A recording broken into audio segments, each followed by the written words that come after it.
পায়ে শেকল বাঁধা। নাম পরিচয়হীন এক অজ্ঞাত নারী হাসপাতালের বিছানায় ব্যথায় কাতরাচ্ছেন গত ৭ দিন ধরে। চিকিৎসাধীন থাকলেও এখন পর্যন্ত তার কোনো পরিবার বা স্বজনদের খোঁজ মেলেনি। বর্তমানে ওই নারীর সেবা ও পরিচয় শনাক্তে কাজ করছে স্থানীয় প্রশাসন। স্থানীয় সূত্রে জানা যায়, গত ৫ জুলাই সকালে মোংলা বাসস্ট্যান্ড এলাকায় ওই নারীকে গুরুতর আহত ও রক্তাক্ত অবস্থায় ছটফট করতে দেখেন স্থানীয় মোহাম্মদ রাজু সহ স্বেচ্ছাসেবী কয়েক যুবক। ওই নারীর শরীরের বিভিন্ন জায়গায় আঘাত এবং ধারালো কিছুর রক্তাক্ত ক্ষত চিহ্ন ছিল।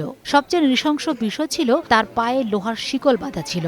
মানবিক দিক বিবেচনা করে স্বেচ্ছাসেবীরা তাৎক্ষণিকভাবে তাকে উদ্ধার করে মোংলা উপজেলা স্বাস্থ্য কমপ্লেক্সে ভর্তি করেন।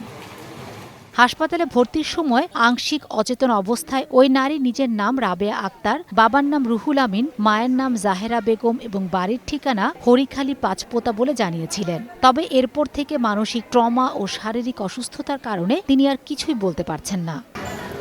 স্বেচ্ছাসেবক ও হাসপাতাল কর্তৃপক্ষ বিভিন্ন মাধ্যমে হরিখালী পাঁচপোতা এলাকায় যোগাযোগ করেও তার পরিবার বা স্বজনদের কোনো সন্ধান মেলাতে পারেননি। আমার একটা সন্তান আছে, আবার আমার স্বামী আছে। বলো, আর কে আছে? মা আছে, আর আমার বোন আছে, দুলাভাই আছে। একটা মেয়ে মানুষ, ওর কেউ নাই, তাহলে ওকে কোথায় পাঠাবো আমরা?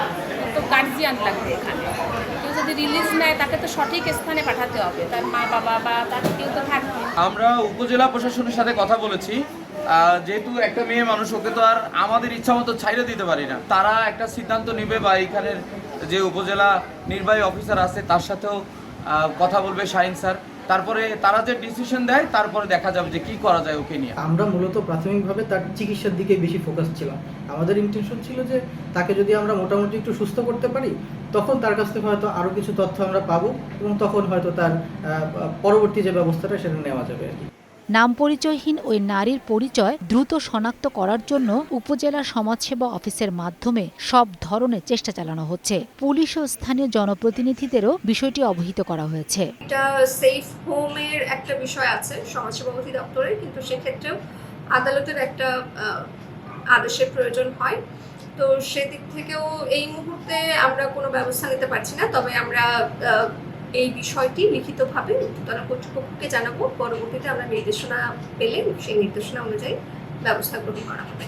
গত বছরের 14 অক্টোবর ৩৫ বছর বয়সের নাম পরিচয়হীন এক যুবককেও অবচেতন অবস্থায় একই স্থান থেকে উদ্ধার করে হাসপাতালে ভর্তি করা হয়েছিল। কিন্তু দীর্ঘ ১.৫ মাস পর তার মৃত্যু হলে বেওয়ারিশ হিসাবে মোংলা কবরস্থানে দাফন করা হয়। সময় সংবাদ, মোংলা।